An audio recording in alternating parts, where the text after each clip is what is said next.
Class आज हम course start करेंगे फर्स्ट ईयर बायोलॉजी का।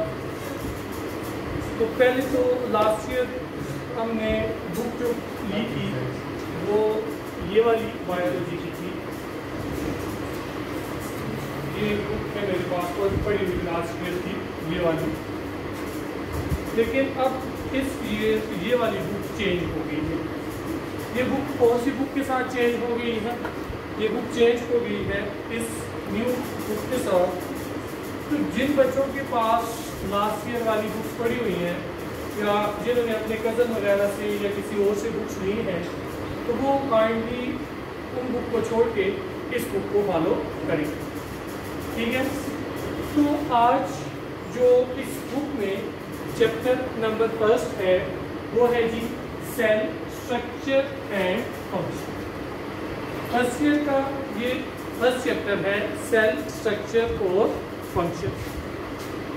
अब मेन टॉपिक की तरफ जाने से पहले हम लोग सबसे पहले डिस्कस करेंगे सेल स्ट्रक्चर। अब सेल स्ट्रक्चर के ऊपर जाने से पहले हमें पता होना चाहिए कि what is a cell. Cell क्या चीज है? तो सेल हमारे पास according to cell theory,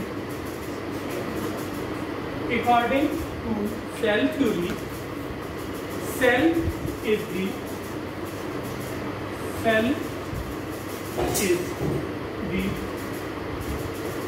basic structural and functional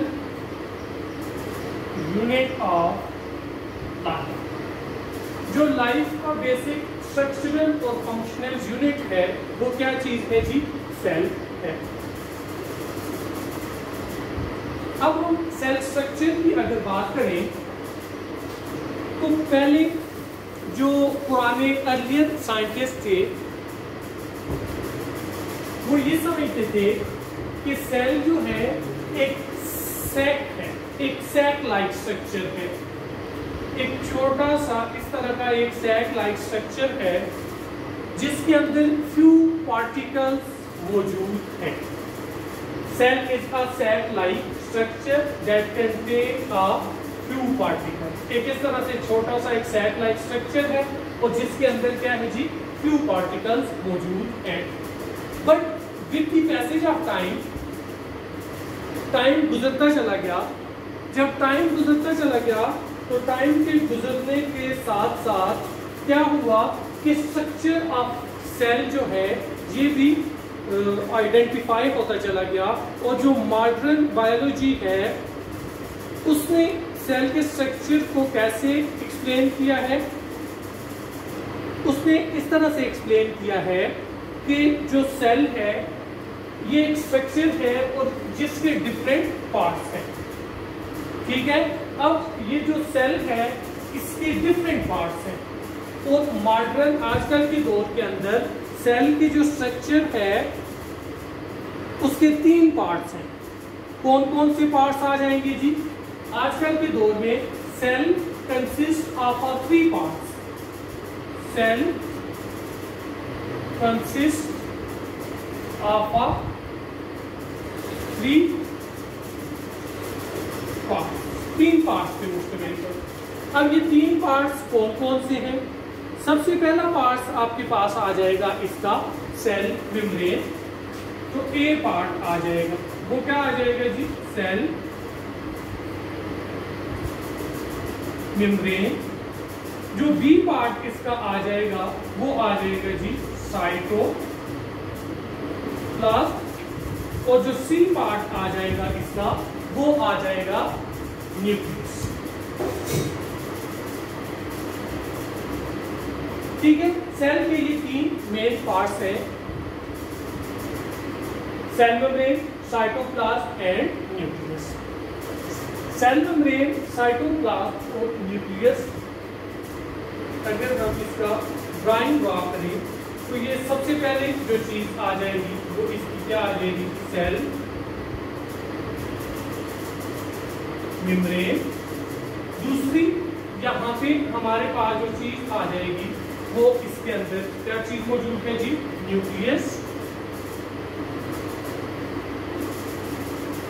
और जो थर्ड चीज आ जाएगी इसके अंदर, ये वाला पार्ट आ जाएगा between the nucleus and cell membrane, it is called the cytoplasm. इसको हम क्या बोलेंगे,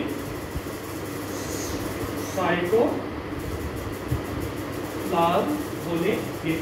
ये तीन पार्ट्स है सेल के। अब ये जो सेल मेम्ब्रेन है बेसिकली ये क्या करेगी, ये सेल को जो इन्वायरमेंट है उसको सेपरेट करेगी। क्या करेगी, सेल मेम्ब्रेन जो है सेल को सेपरेट करेगी, अलग करेगी। ठीक है,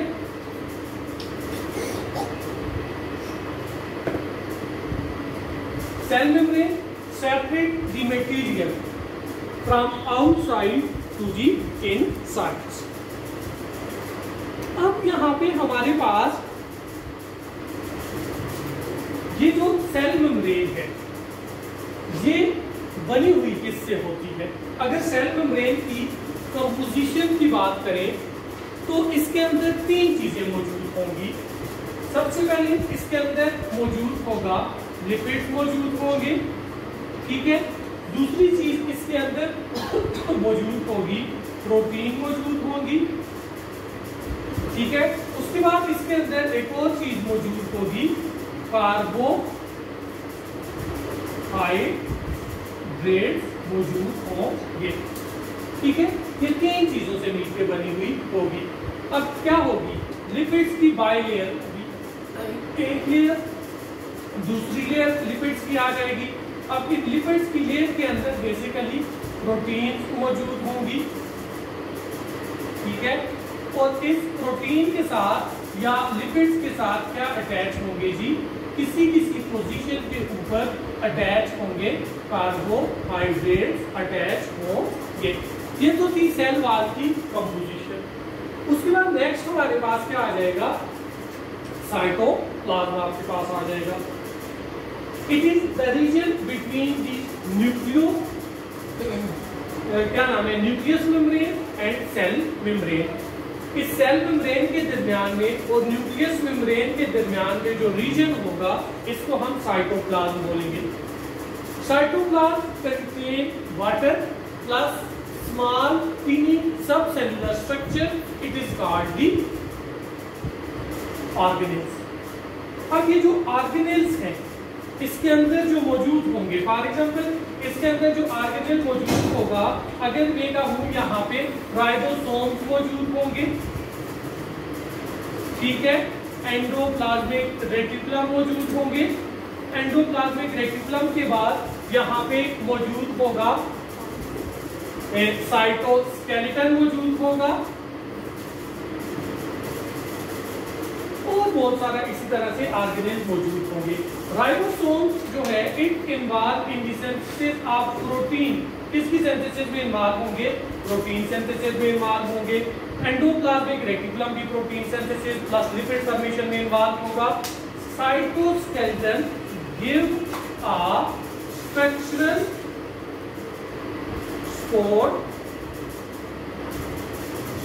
support to the cell.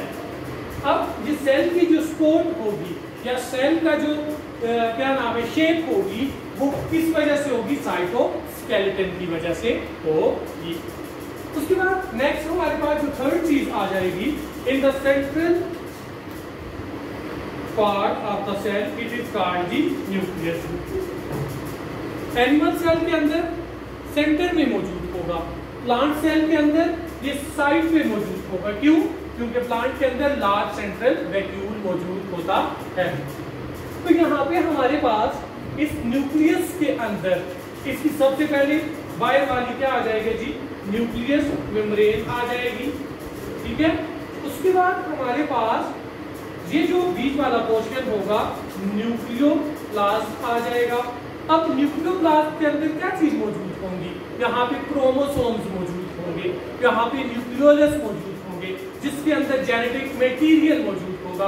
Basically nucleus control all the cell. तो हम कह सकते हैं nucleus is the control centre of the cell, control centre of the cell. Cell का क्या है जी? कंट्रोल सेंटर आ जाएगा। तो ये तो थे सेल का स्ट्रक्चर या सेल के जो 3 पार्ट है। उसके बाद नेक्स्ट हमारे पास आ जाएगा function of the cell. Cell का फंक्शन क्या है?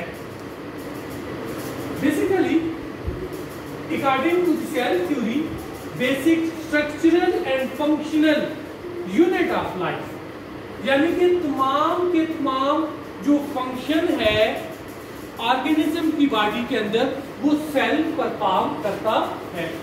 अब ये तमाम के तमाम फंक्शन इंशाल्लाह हम साथ साथ डिस्कस करते जाते हैं। तो ये फंक्शन कौन कौन से हैं?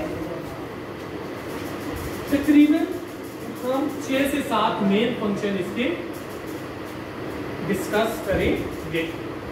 तो सबसे पहला फंक्शन आ जाएगा cell provide structural support to the organism या बॉडी। जो बॉडी है उसको क्या करेगी जी? प्रोवाइड करेगा, स्ट्रक्चरल सपोर्ट प्रोवाइड करेगा।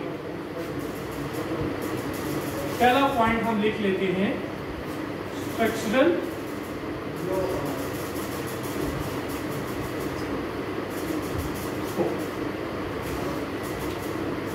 सेल प्रोवाइड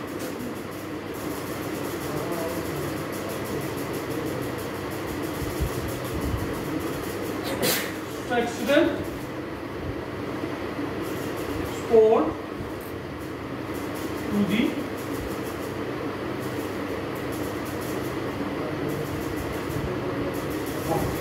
जो बॉडी है इसको क्या प्रोवाइड करेगा? स्ट्रक्चरल सपोर्ट प्रोवाइड करेगा। अब फॉर एग्जांपल हमारे पास प्लांट के अंदर स्ट्रक्चरल सपोर्ट कौन प्रोवाइड करता है जी? Collenchyma and स्क्लेरन काइमा। ये क्या प्रोवाइड करेंगे? स्ट्रक्चरल सपोर्ट प्रोवाइड करेंगे। ठीक है, तो ये हमारा पहला पॉइंट आ जाएगा। उसके बाद नेक्स्ट हमारे पास जो दूसरा फंक्शन आ जाएगा सेल का, वो आ जाएगा जी फैसिलिटेट ग्रोथ। ग्रोथ को फैसिलिटेट करेगा।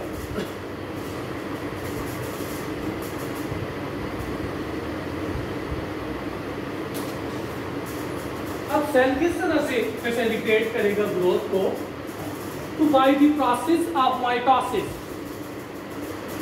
जो माइटोसिस का प्रोसेस होगा। अब क्या होगा? यहाँ पे माइटोसिस होगा। जब माइटोसिस का प्रोसेस होगा तो देन क्या होगा? ग्रोथ होगी कॉम्प्लेक्स ऑर्गेनिजम्स के अंदर। इन कॉम्प्लेक्स ऑर्गेनिज्म, इधर मैं लिख देता हूं, in complex organism tissue are formed by the process of mitosis, formed by the process of mitosis। Mitosis के प्रोसेस के जरिए से टिश्यू बनते हैं। कैसे? माइटोसिस क्या होगी? एक सेल है, ठीक है, डिवाइड होगा 2 डाटर सेल्स के अंदर। ये 2 डाटर सेल जो है ये डिवाइड होंगे 4 डाटर सेल्स के अंदर, 4 डाटर सेल्स के अंदर, ठीक है। जब ये 4 डाटा सेल्स के अंदर डिवाइड होगा तो ये 8 डाटा सेल्स के अंदर डिवाइड होंगे। माइटोसिस का प्रोसेस कंटिन्यूअसली चलता जाएगा। जब माइटोसिस का प्रोसेस कंटिन्यूअसली चलता जाएगा तो देन क्या होगा? देन होगा इस तरह से कि जो बॉडी ऑफ द ऑर्गेनिज्म है उसके अंदर सेल जो होंगे टिश्यू के अंदर कन्वर्ट होंगे, टिश्यू जो होंगे वो ऑर्गन के अंदर कन्वर्ट होंगे, ऑर्गन जो है ऑर्गन सिस्टम बनाएंगे और ये ग्रोथ होती चली जाएगी। या जो एक स्मॉल बेबी होगा उसकी बॉडी के अंदर ये माइटोसिस के जरिए से किस पे कन्वर्ट हो जाएगी, with the passage of time adult के अंदर कन्वर्ट हो जाएगी।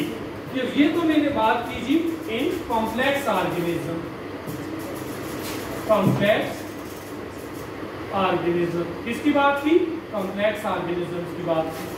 अब कॉम्प्लेक्स ऑर्गेनिज्म में तो इस तरह से होगा, लेकिन अच्छा कॉम्प्लेक्स ऑर्गेनिज्म कौन से है जी? सबसे पहले मैं स्टूडेंट एग्जांपल दूंगा आपको, विमेंस की एग्जांपल दूंगा। किसकी एग्जांपल दूंगा? विमेन की एग्जांपल दूंगा, ठीक है।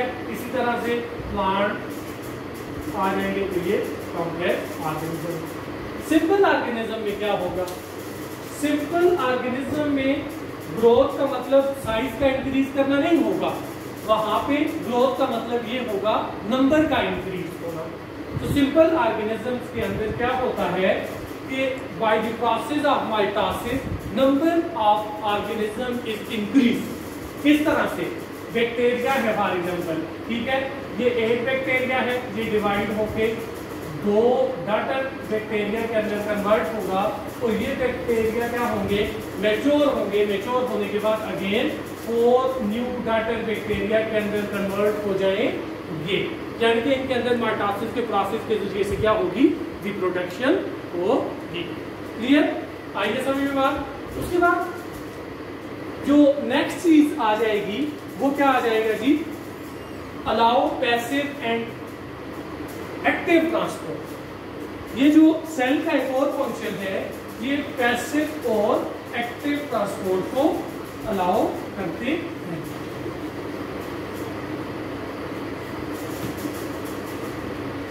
नेक्स्ट फोर्थ जो थर्ड पॉइंट आ जाएगा, इधर तरह से कीजिएगा, तो ये आ जाएगा जी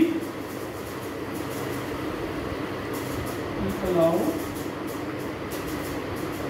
पैसिव एंड एक्टिव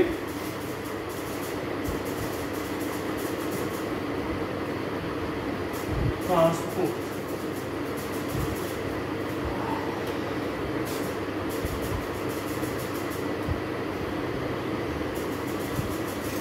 अब सबसे पहले आपको ये पता होना चाहिए कि एक्टिव ट्रांसपोर्ट कौन सी होती है और पैसिव ट्रांसपोर्ट कौन सी होती है। पैसिव ट्रांसपोर्ट बेसिकली जो है जस्ट लाइक डिफ्यूजन है, movement of molecule from the area of higher concentration to the area of lower concentration without the expenditure of energy. इसमें कोई एनर्जी यूज नहीं होगी, ठीक है। उसके बाद एक्टिव ट्रांसपोर्ट क्या होती है? Movement of molecule from the area of lower concentration area of higher concentration to the area of lower concentration, it is called the active transport. इसको क्या बोलेंगे जी? एक्टिव ट्रांसपोर्ट बोलेंगे। तो ये तो हमारे पास थी एक्टिव और पैसिव ट्रांसपोर्ट। अब कैसे सेल अलाउ करता है मूवमेंट ऑफ मॉलिक्यूल की? अब ये हमारे पास एक सेल है, क्या है जी? हमारे पास एक सेल है। अब जाहिर सी बात है, सेल को अंदर एक्टिविटी परफॉर्म करने के लिए, फंक्शन परफॉर्म करने के लिए मटेरियल रिक्वायर्ड होता है। अब कौन सा मटेरियल है जी? लार्जर मॉलिक्यूल भी रिक्वायर्ड होते हैं, स्मॉलर मॉलिक्यूल भी रिक्वायर्ड होते हैं। फॉर एग्जांपल मैं ये कह रहा हूँ कि ये हमारे पास क्या है जी? Power house of cell mitochondria है। माइटोकॉन्ड्रिया के अंदर सेलुलर रेस्पिरेशन होगी, सेलुलर रेस्पिरेशन होगी। अब जब सेलुलर रेस्पिरेशन होगी तो इसमें ऑक्सीजन रिक्वायर्ड होगी प्लस ग्लूकोज रिक्वायर्ड होगा, ठीक है ना? ये दो चीजें रिक्वायर्ड होंगी। तो क्या होगा? ये अलाउ करेगा कि ये ग्लूकोज मॉलिक्यूल और ऑक्सीजन जो है वो डिफ्यूज करके अंदर जाए। अब यहाँ पे ये जो ऑक्सीजन है ये डिफ्यूज करके अंदर चला जाएगा, ठीक हो गया ना? तो ये तो हमारे पास एक्टिव पैसिव ट्रांसपोर्ट आ जाएगी। लेकिन जो लार्जर मॉलिक्यूल है, फॉर एग्जांपल हमारे पास क्या आ जाएगा? पॉलीसेकेराइड आ जाएंगे, ठीक है, अंदर तो रिक्वायर्ड है। उसके बाद हमारे पास जो प्रोटीन्स आ जाएंगी, ठीक है, सेल को अगर प्रोटीन रिक्वायर्ड है और फैट्स वगैरह रिक्वायर्ड है, तो क्या करेगा वो सेल एनर्जी यूज करेगा। एनर्जी यूज करने के बाद उसको अंदर लेके जाएगा। तो ये जो मूवमेंट होगी मॉलिक्यूल्स की, इनको हम क्या बोलेंगे जी, एक्टिव और पैसिव ट्रांसपोर्ट आ जाएगी। अब यहाँ पे ग्लूकोज अंदर चला गया, ठीक है, ग्लूकोज भी आ गया प्लस ऑक्सीजन भी आ गई। अब यहाँ पे प्रोडक्ट हमारे पास क्या बनेगा, एक तो एटीपी एनर्जी हमारे पास प्लस कार्बन डाइऑक्साइड। तो कार्बन डाइऑक्साइड टॉक्सिक गैस है, जिस सेल इसको क्या करेगा, एलिमिनेट करेगा। तो ये जो मूवमेंट हो रही है ये भी कौन रेगुलेट कर रहा है जी, सेल रेगुलेट कर रहा है। ये किसका फंक्शन है, सेल का फंक्शन है। उसके बाद नेक्स्ट हमारे पास आ जाएगा जी सेल का फंक्शन, जो फोर्थ फंक्शन सेल का आ जाएगा वो आ जाएगा जी प्रोड्यूस एनर्जी। सेल एनर्जी भी प्रोड्यूस करते हैं। किस तरह से एनर्जी प्रोड्यूस करेंगे, in case of plant cell they produce energy by the process of photosynthesis. चौथा पॉइंट जो है वो कौन सा आ जाएगा, प्रोड्यूस एनर्जी।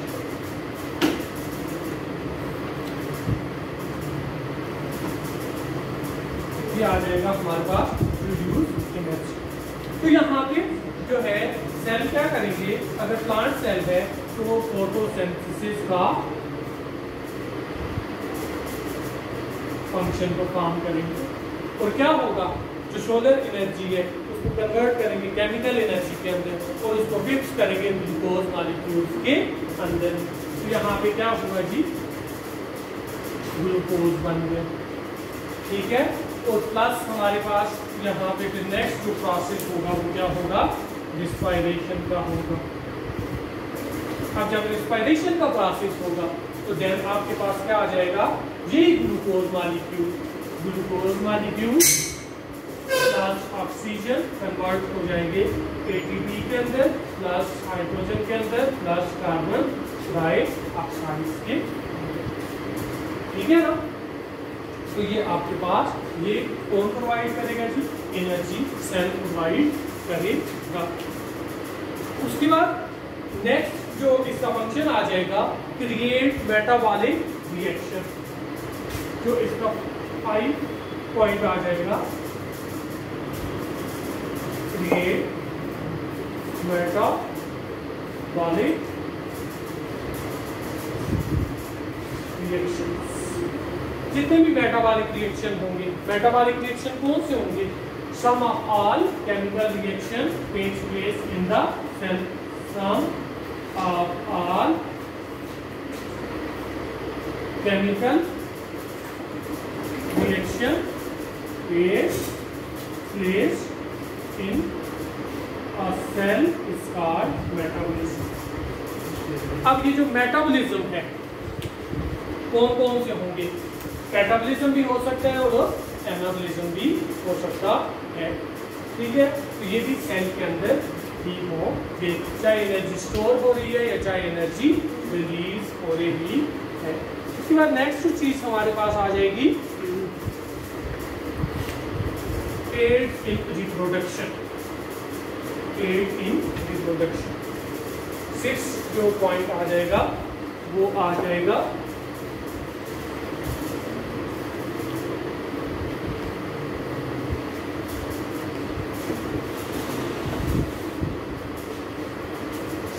आ जाएगा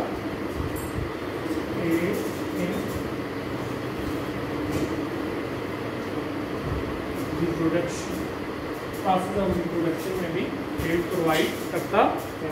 कैसे, अब रिप्रोडक्शन क्या होती है, ability of the organism to produce their own kind of offspring.